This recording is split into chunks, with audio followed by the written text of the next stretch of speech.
Hey everyone, welcome to the 100th episode of the Independent Advisors Podcast, where Matt Jessup and I, Mark McEvely, bring you everything you need to know from the past week in the world of financial markets and financial planning. So good morning to you, Matt. Good morning, Mark. How was your long weekend? It was excellent. Good. Got some time to relax and recharge the batteries? I was extremely productive this weekend. Good. Yard work? That's right. Good for you. Good for you. Well, obviously, Matt, this is a very special episode since it's number 100, and can't believe we are already been doing this for 100 episodes. So this one's going to be a little different from our normal recordings.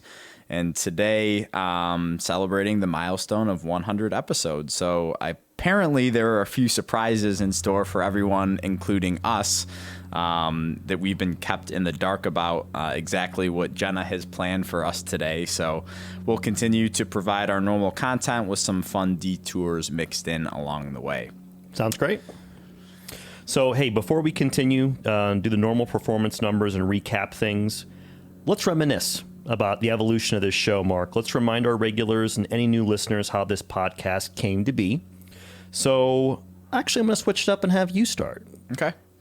Tell listeners and how this podcast occurred. Well, I think most people know that me and you thoroughly enjoy talking about this stuff, which I know is hard for people to wrap their heads around. But, this is like another hobby for me and you, talking about stocks, talking about the economy, talking about financial planning and what people can do and implement in their own life. And this is not an industry just for wealthy people. This is an industry for everybody to be able to better themselves and their financial future. And, when we were talking about that, me or you said during a conversation, why don't we just turn a microphone on and let people listen to what we're talking about? Because I think, people get the misconception that what they hear on the news, like on CNBC, or what they read in an article, is something that they need to take to heart. And especially if you look back to just a year ago, it was all fear mongering. That's right. And that the world was going to end. And that wasn't necessarily the case. So we're almost trying to take the sensationalism out of the news, right, and try to make it applicable to people's personal lives. Yeah. And the other thing is, when you turn on, a major financial media news outlet, they're using lingo and language that the everyday person just cannot understand. Sometimes that I can't even understand. Right. So, if me and you are in the profession and sometimes have a hard time understanding what someone's talking about, then how can we expect everybody else to understand that? And that's just going to drive people away from the financial industry and taking the steps that they need to take to better their financial position. So we were like, why not, make a podcast that everybody can understand, turn into every single week so you don't have to listen to everyone if you don't want to, talk about topics that everyday Americans can implement into their lives, and welcome people into this industry with open arms. I think that this industry has a really bad stigma of, having advisors talk down to people, and I don't want our industry to be looked at that way. So we're trying to kind of turn it on its head and be more welcoming, and just give people ideas that they can implement, every day. Well put. I mean, at the end of the day, so many clients will say, so what are your thoughts about the markets? And I usually sit there and say, did you listen to the last podcast? And if not, I'll paraphrase it, of course. Right. But a lot of our clients do. And it makes the interaction so much more fun because I can take the conversation so much deeper at that point, now that they have context, right? So let's just share this. How did we come up with the name The Independent Advisors Podcast? Well, I think it was tied into that we're independent financial advisors, right? So, we run our own business. We're not being told what to do or how to run our business. We're not W-2 employees. Right. And we can provide independent advice to people without, anything going on behind the scenes, right? So there's no special deals going on. We are truly doing what's in the best interest of our clients. And I think the independent advisors was perfect because we're just giving independent advice. We're not here to sell anybody on anything. We're just trying to give advice and help as many people as we can. And if someone walks away from this with one thing or 25 things, that makes me feel good that we're doing our job by providing education for people in the financial industry. I think that's great. And the last thing we should talk about is, what's the main thing we want listeners to walk away with from the podcast? I know you kind of alluded to it, but try to put it in 2 sentences, Mark. The main thing I want people to walk away from this podcast. I gave you 2 instead of 1. Yeah, I think it is, finance and investing is for everybody. It's not just for wealthy people. There's things that people can do if they make $20,000 per year or $250,000 per year to better themselves and their family and their financial future. And sometimes this stuff isn't that hard to do. That's the thing. It's put out there that a lot of this stuff is really hard to do, but a lot of it, in my opinion, isn't. And as long as people have a path to get there or put in the right direction to get there, then it's gratifying. And I think that if we can keep providing these snippets of information to people and encourage people to take baby steps, because it's not going to happen overnight. Systematic small baby steps. Yeah, it doesn't happen overnight, but if you do these small steps year in and year out, I think people will be pretty impressed with where they are 20 years down the road. Perfectly put. So we'll kind of just go back real quick to our regular schedule to recap the performance of the major indexes that we track. And these numbers are as of the market close on May 28th. So these monthly numbers are going to be for the full month of May. S&P 500 index is up 0.55% for the month and up 11.93% for the year. The Dow up 2.04% for the month and up 12.93% for the year. The NASDAQ down 1.6% for the month and up 6.6% for the year. The IWM ETF that tracks the Russell 2000 index up 0.25% for the month and up 15% for the year. The Vanguard International ETF ex-United States up 3.07% for the month and 10.41% for the year. So international exposure is creeping up there kind of quietly. It is. Recently. It's stealth. 3-month T-bill currently yielding 0.01%, the 2-year Treasury yield sitting at 0.15%, and the 10-year Treasury yield is at 1.62%. Big headlines, current events from the week, Matt. It was announced last week, I believe, that the Federal Reserve is starting to hint at the potential for a digital dollar. So Correct. What does that mean, do you think? Well, what they want to do is try to target what they feel are underserved, snippets of the American people that are outside of the banking system. And they want to create a system to where they can house their assets, their dollars, without going through a traditional bank. And I think what it's going to lead to at some point within the next decade is we're going to go away from being a paper currency society. I think the days of going into a store and whipping out a $10 bill to pay for something is going by the wayside. Mm-hmm. And I would say in the next decade, paper currency is going to be a thing of the past. Right. So, yeah. And to me, it's like, so there's going to be platforms now that, to provide a tip to a waiter or a waitress, there's going to be some sort of app or platform to do that, where it's, the transition of physical dollars is going to go down. And I think people are looking into this a little bit too much. It's still, the dollar's not going away. No. Right? They're not developing their own cryptocurrency. They're just paper digitizing it, right? Yes. Okay. So we'll keep you updated on that, but I don't think it should be any surprise to anybody at this point. I think it's timely. It's on our 100th episode, though. Yeah, I do agree with that. Next, the Biden administration continues to negotiate tax hikes, and what appeared to be a slam dunk several weeks ago is turning a little bit. The key issue is that moderate Democrats, it seems like, Matt, are withholding support as they eye the midterm elections in 2022.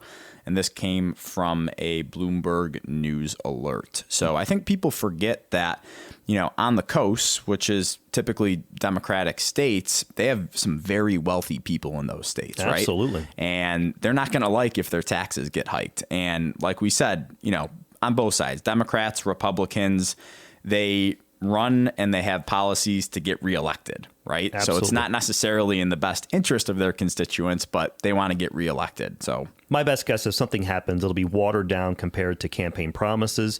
And it wouldn't surprise me at all if taxes remain the same. Yeah. Yeah. And again, the tax code changes every couple of years, it seems like. So if something changes now, it could reverse. Yep. and it could do something completely different. I have no idea what's about to happen here. Oh my goodness, what is this? What is happening?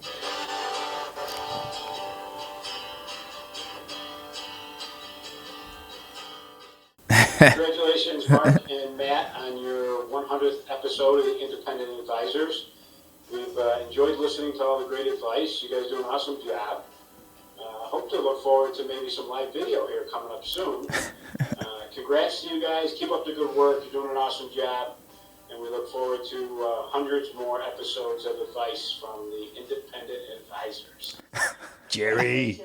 Jerry. Mark, love your podcast. I wish I could say I've listened to all 99, but I've listened to a fair amount, and you guys do a great job. You make it fun. Always learning something listening to you guys, and we wish you all the best going forward on your next 100 episodes. Congratulations. Hi! Congratulations on your 100th episode. I am so proud of you. I can't even believe that it's 100 episodes later. Micah, do you want to say anything to Daddy? He says no. I love you so much. Congratulations. It's only up from here. You guys are awesome. Love you. Congratulations on your 100th episode. I love you. I love you. Congratulations on your 100th episode. Love you, Daddy. Congratulations, Matt and Mark, on your 100th podcast episode. I'm Kenzie, Mark's wife, and I am just so proud of you both. Podcasting is also what I do at my job, and I felt honored that Mark had asked questions back when you guys started 100 episodes ago. We were figuring out your hosting services and your equipment that you were going to buy, and I even made the Independent Advisor logo back pre-Jenna. So it makes me feel so good to be a part of this awesome project that you guys have created. I know so many people learn a ton from your guys' podcasts. You're so good at making financial information easy. And I just love when people tell me that, oh, I heard your husband's podcast, it was great, or I'll share it, I love to promote it, and I know how hard you guys work on this every week, finding the information and breaking it down for the average Joes like myself who just really want to understand what's happening in the financial world. So congrats on 100 episodes, and I cannot wait to see what you do for your next 100. Keep it up. Hey, Matt and Mark. Dennis. Yeah. Here. Just wanted to congratulate you on the 100th episode of the Independent Advisors podcast. I've listened to all of them so far, and I've really enjoyed listening to them, and you present in a way that makes it very easy for me to understand. So keep up the good work, and I intend to the next 100 podcasts as well. Take care. Oh, by the way, I think your sweater's white now. Hi, guys. Congratulations on the 100th podcast episode. Yeah, because then that. Are we really doing this? Yes. Okay, ready? Congrats on your 100th episode, Matt and Mark.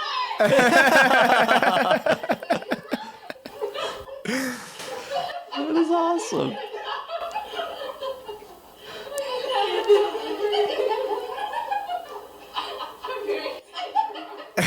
That is awesome.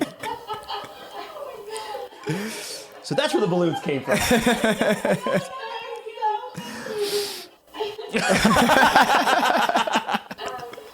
We're both excited. We're all excited. We're both of you. Not just Mark. Congratulations on your Mr. Mark Whitaker. podcast episode. That's fantastic. My name is Mark, and I have been watching these podcasts for quite some time. I consider myself somewhat of an educated investor, but the more I learn, the more I realize I don't know, and your podcasts are very helpful. I enjoy them. They're fun. They're informative. You guys sometimes don't agree on subjects, and you will needle each other, and I find that very, very refreshing and fun. I like how you look at the big picture, and you keep us kind of grounded, or you keep me grounded anyway, on the big picture, and don't get caught up in the minutia. Very good at that. I just want to say thank you so much for everything you do, and continued success. And once again, congratulations. Great job. Dynamic duo. Matt and Mark, congratulations on the 100th podcast. I've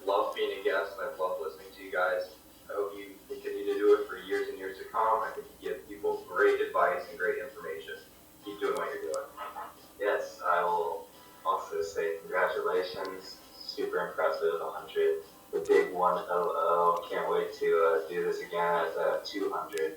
And there's one more guy that wants to say something to you about. He's a little shy, but Mapes. good job. Hi, Matt, Mark, and everyone at Jessup. This is Felice here in Margaritaville. Well, Lisa. I want to congratulate you on your 100th episode. I wanted to give you just a short glimpse of what I've been able to accomplish with your expert advice from my retirement in South Carolina. So I go all the way back to episode number 1 and caught darn near every one of them. I'll continue to learn and enjoy and hope you do the same. Again, congratulations, and it's 5 o'clock somewhere. I love that. That's cool. Congratulations, Matt and Mark, on your 100th episode. The episodes help me fall asleep every night. I sleep well knowing that everyone's money is safe at Jessup Wealth Management. Hey Mark, Matt, this is Matt from Milwaukee. I was just wanted to say congratulations on making it to 100. And, if you did 2 a week, you would get to 200 twice a week. Keep it up, you guys are doing great. Hey Mark and Matt, I just wanted to say congratulations on recording your 100th podcast. It's crazy that it's been almost 2 years since you guys started this out of Mark's office. You guys are honestly the best of the best, and the fact that you could just share that with everybody through your podcast is completely amazing. So I just want to say congratulations, and you guys rock. Hey, Matt. The Don. Congratulations on that 100th podcast. Our first recording was much better. That Michaela failed to keep. We had a few pops in us. It's funny to say. So congrats on your 100th podcast. I would say the employee highlights are always one of my favorites as well. By far, the dog was the best looking and the hardest working. Talk to you soon. Bye-bye. Matthew, I am so proud of you for reaching the milestone of 100 podcasts. Some of these podcasts are so good, they could be published in one form or another. Congratulations. I love you. 100 episodes. Congratulations, buddy. That's awesome. Keep it up. John Rooney. I just want to say congratulations on your 100th podcast. We're so humbled that 9 years ago, Jessup Wealth Management chose us to support your practice. It's wonderful to see how much your practice has grown during that time. But I'm not surprised that you've always done things the right way. I could not be more impressed with your integrity and concern for your clients. You should be proud that you've always lived up to the trust that so many put in. I need to include a special shout out to Rachel and Kenzie, though, because while they may not be in the office, spouses like them help us to keep the best for you. So big props to them, too. Best wishes as you continue to help so many families reach their goals. Wow. That was amazing. That was amazing. That was amazing. You guys are going to make me cry like a little baby. That was really cool. Well played, gosh. Jenna. Well played. Wow. Thanks, guys. Wow. That was cool. It's super cool. That was really super cool. cool. How do you even move on from here? I don't know. I'm going to think about that the rest of the podcast. Wow. All right, Matt, do you want to get into some of the tweets, articles, and research from the week that caught our eyes? Yes, I have two specifically, Mark, I'd like to cover. First is a tweet from Mr. Thomas on May 22nd. And first of all, I'll read what his comment is, and I'm going to talk about a chart that's going to be in our show notes, and then you can remind people in a second where our show notes are. Let me say the quote first. The chart says, raises a few questions for me, kind of shocked that households have more in the stock market than the property market. So before I talk about this chart, where can people find our show notes, Mark? Yeah, so any of our social media pages, so Twitter, LinkedIn, I think Facebook too, but just search Jessup Wealth Management. On Twitter, I know we're at Jessup Wealth, but I would say Twitter and LinkedIn are the best ways to go. So as I tease you about what this chart is, it's a chart from the Federal Reserve and Deutsche Bank, and it shows a percentage of household assets, Mark, and where they are at. And the categories are either equities or stocks, cash, real estate, or bonds. Those are the category choices. And the reason I selected this chart is right now, stocks or equities make up a little bit over 1/3 of an average household's assets. Guess what? Real estate or real estate equity is less than that. It's about 28%. And most of the time, a lot of Americans view a big portion or the largest portion of their wealth is where? In their home. In their house. And to see equities surpass this on paper is extremely encouraging. And the other thing I want to throw out there before I ask for your comments is, I remember in the early and mid 2000s, so many Americans were viewing the equity in their home as an ATM machine. And this time around with this real estate cycle, I'm not seeing it anywhere, in my opinion, to the degree that it was before. I'm not seeing people tap into their equity at their home like an ATM. And I think that's starkly different. Mm-hmm. Your comments? Yeah, no, I agree. I think that this is a really good thing. And obviously, I think a lot of this can be contributed to COVID and what has happened in the past year. And I just hope that it sticks around, because now we're entering the summer months and people are going to be doing things outside. They're not going to be stuck at home. But I hope people did learn something over this past year, and that it's beneficial to invest in the stock market, right? That's right. So again, I feel and like it's the long game. You're not trying to time it for next week. Yeah. And, I feel like I've said this, a gazillion times on here, but, the reason why we do this is to protect our purchasing power, right?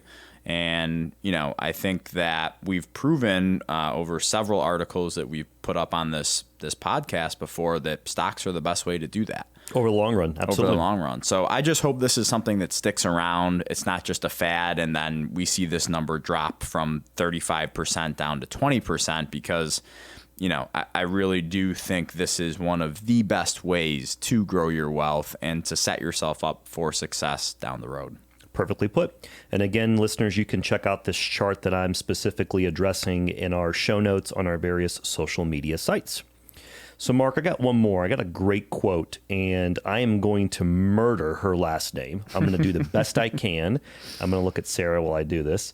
So her first name's Michaela. I got that because Aaron in our office, his wife's name's Michaela. I can't mess that up. However, the last name, Arguet. Was I close? I think the T's silent. Arguet? Okay, I'm just going to fail. But she had a great quote. Are you ready for this? Checking the price of any investment every hour, or even worse at night, is a strong indication for poor asset allocation strategy in your portfolio. Let's have a round table about this. Your initial comments.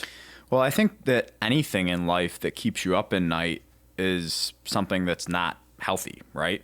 And one of the examples of this, again, not to rail on cryptocurrencies, is that you can trade those 24/7, right? Mm-hmm. And if you're, waking up at 3 a.m, 4 a.m. to check your price of Ether or Bitcoin, that's just not healthy.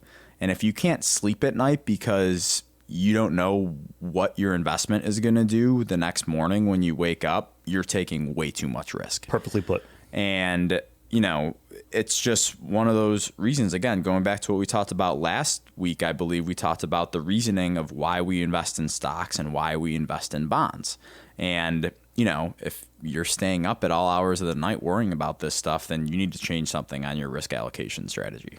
I have nothing else to add. I mean, you put it perfectly. I mean, most of the time people are taking way too much risk when they're checking things constantly, and that should be your first indication something's out of whack. Well, yeah, and then the other thing is that I think people think they can take more risk, they can handle more volatility than they really can. Because, if we've been in a really low volatile environment for the past 2 years, they forget what a lot of volatility looks like. So like, oh, I can handle it. But then March 2020 rolls around, they're like, ooh, I can't handle that.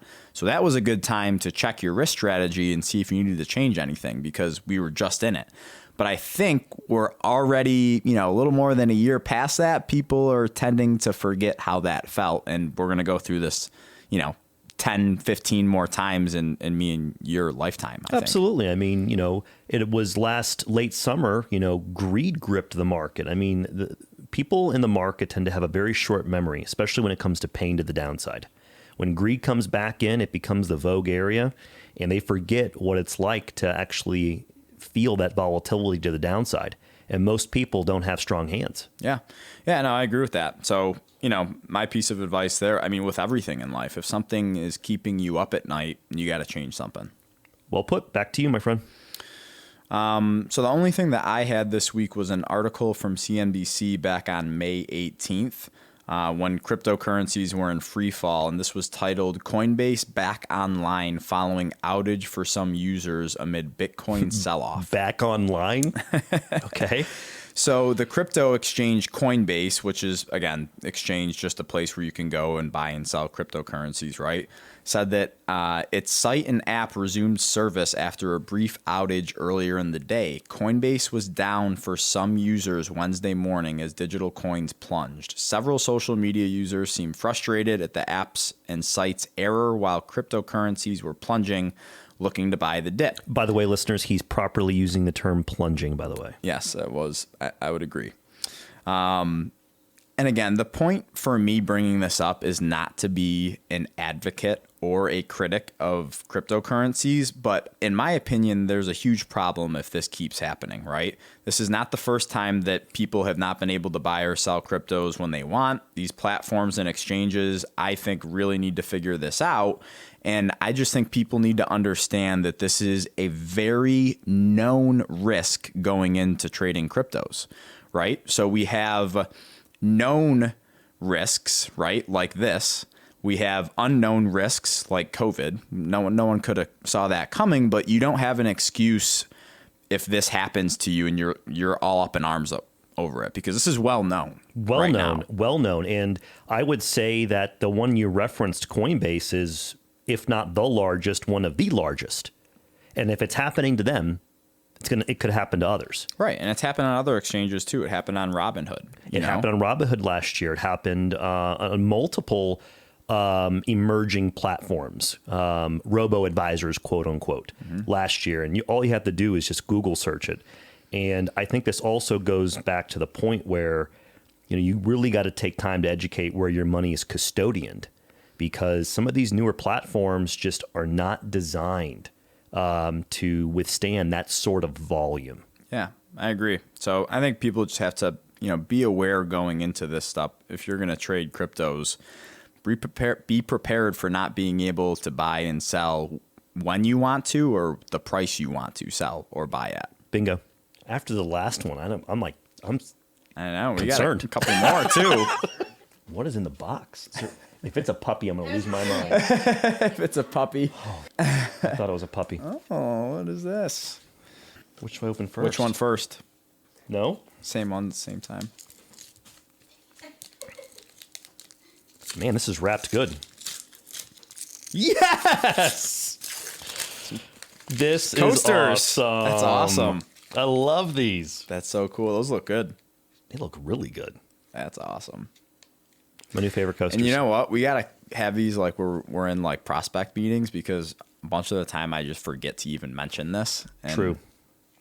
Not anymore. Heavy rotation right here. Love that. Heavy rotation. Thank you. Thank you. Thank you. These are all from the team. All right. Okay. Thank you, team. I should be like Wedding Crashers. Fondue set. Crazy Ant. I was going to say shipping labels.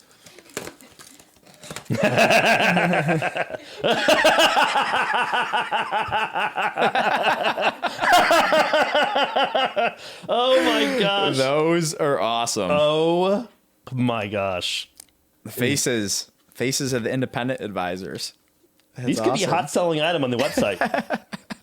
This could be a hot selling item. That's awesome. Jenna, you better be careful putting these up for sale. We need to get compliance approval first. And we're going to start selling these things like hotcakes. Thank you so much, guys. That's awesome. Look how youthful we look. I know. Thank you for getting youthful photos of us. You don't have the full-on beard. No, yet. I don't. That's great. That's amazing. Thank you you very everyone. much. That's awesome. Those That are is awesome. so awesome. Very cool. I know what I'm wearing tomorrow. That's right. I'll be competing with my maple socks. All right, Matt. This week's financial planning topic of the week comes from an article written in the Wall Street Journal on April 29th by Richard Rubin and Rachel Louise Ensign, titled "Biden's Capital Gains Tax Plan Would Upend Estate Planning by the Wealthy." I'm going to throw it out there. I don't like the title because it's very clickbaity, and I think it implies something that's not true, but just want to throw that out there before we got started.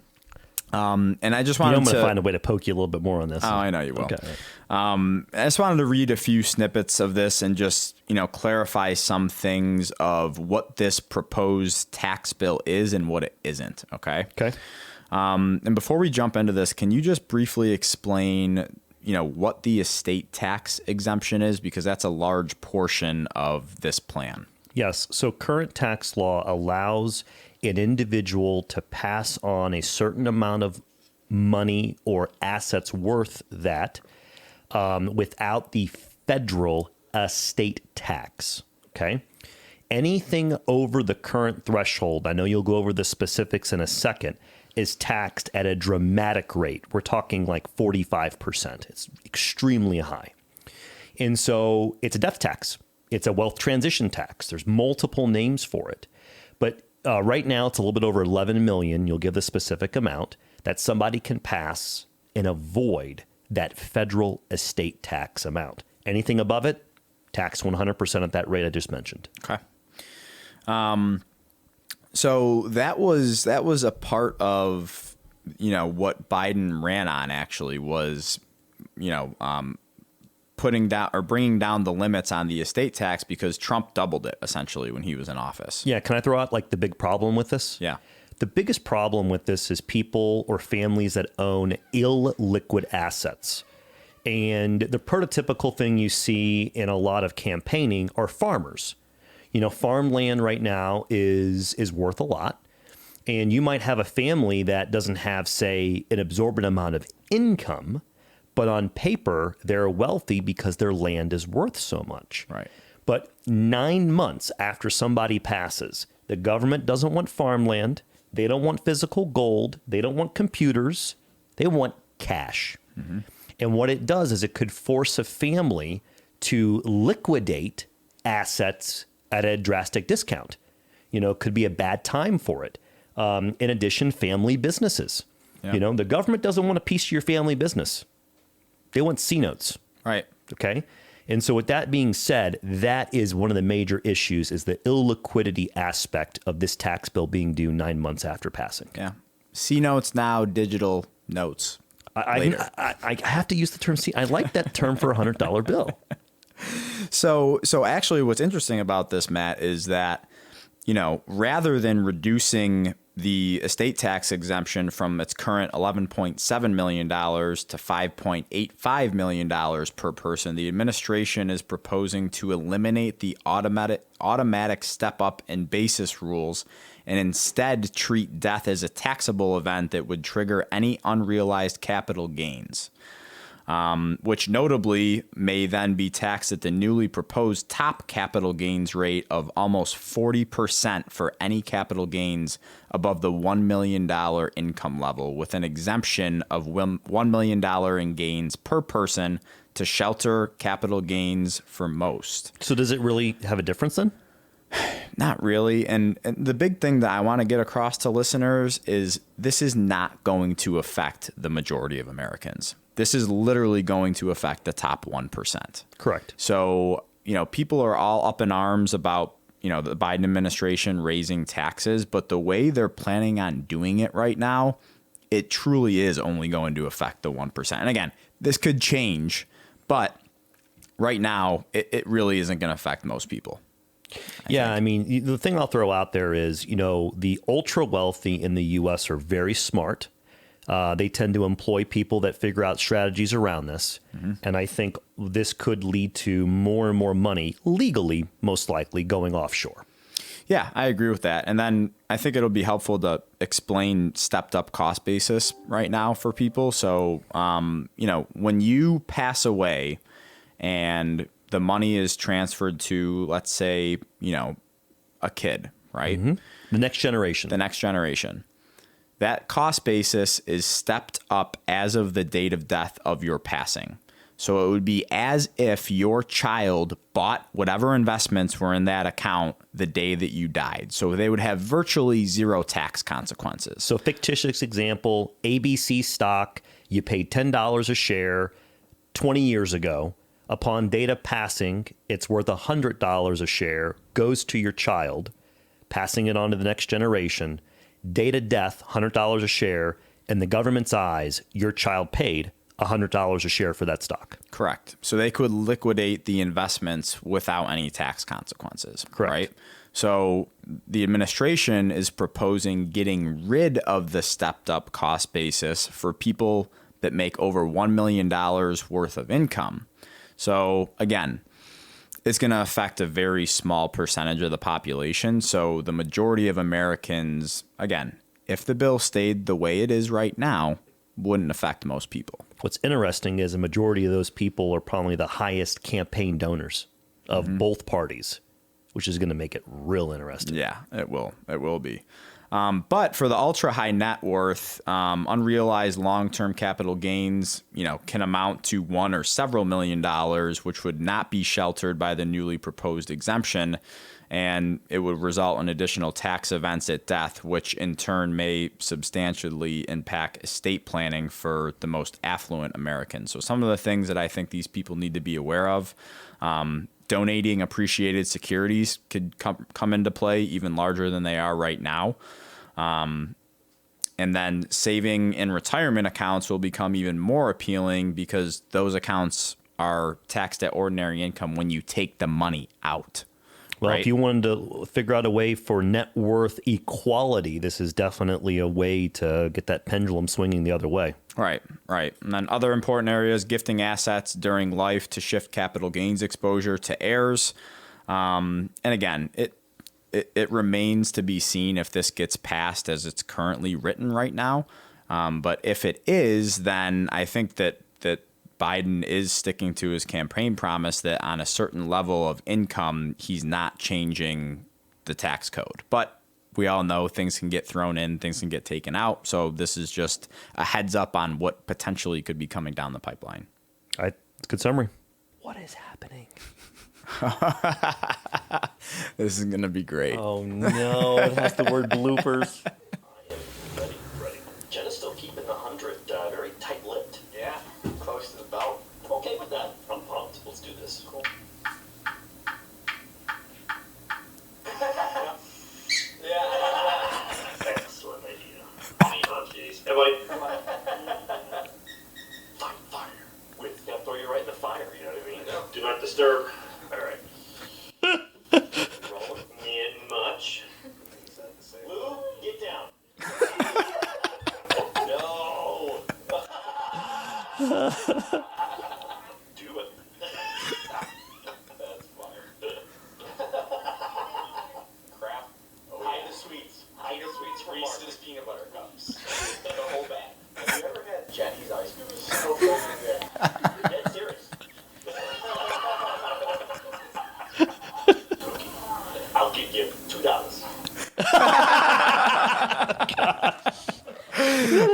That's pretty good. All of our bloopers. Oh my gosh. Oh, that's great. There were some. I'm sure there were some other bloopers I'm sure there's that some we goldies couldn't, that aren't appropriate. that we couldn't, put on there. Oh my gosh. Well, Matt, anything else you want to add before we sign off for the 100th time? Yeah, I'm gonna have a challenge for us. I have a challenge. So let's make it short. In the 150th episode, 150, let's have some wine or a cocktail. Okay. We usually do this during market hours. We'll have to do it after market hours. Let's have some wine. Okay. Both of our loves. 50 weeks to think about it, about what do you want to drink. Yeah, I like that. I like the challenge. No, I like the agree. challenge. Yeah, and I'm actually excited for next week's episode. So it's episode 101, obviously. So we're going to do a little bit of our own take on Finance 101 for people. So I think that'll be a fun episode. Some of the basics. Yeah. So, but again, I Get think your scholar cap out. You're gonna start teaching, baby.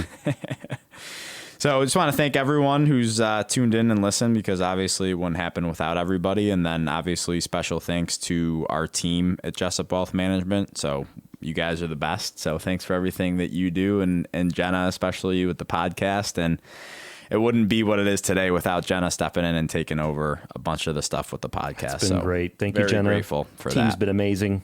So looking forward to many, many more. Yes, us as well. So thank you, everybody, for tuning in to the 100th episode of the Independent Advisors Podcast. Hope you will join us next week for Finance 101. Take care, everyone. Woo! Thanks. Thanks, guys. It was awesome. Wow. Thank you for listening to the Independent Advisors Podcast. If you're interested in hearing more, hit the subscribe button so you can be notified every time a new episode gets released. Feel free to share with friends, family, and follow us on Twitter at Jessup Wealth, Facebook, and LinkedIn. Mark and Matt will continue to share beneficial information on these social media sites. Also, check out the podcast tab on their website. That's www.jessupwealthmanagement.com. There you'll find links to every episode of the Independent Advisors. Have questions or topics you want to discuss on the show? Message us on Twitter, LinkedIn, or send an email with the words questions and topics in the subject line to inquiries@jessupwealthmanagement.com. We'll talk about it right here on the podcast. Certain sections of this commentary may contain forward-looking statements based on reasonable expectations, estimates, projections, and assumptions. Forward-looking statements are not guarantees of future performance and involve certain risks and uncertainties which are difficult to predict. All indices are unmanaged and are not available for direct investment by the public. Past performance is not indicative of future results. This podcast is provided for general informational purposes only and does not constitute either tax, legal, or financial advice.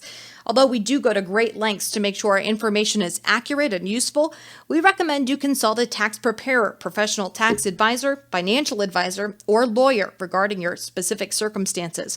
Investing involves risk, including the loss of principal. No strategy can guarantee any objective or goal will be achieved. Advisory services offered through Commonwealth Financial Network, a registered investment advisor.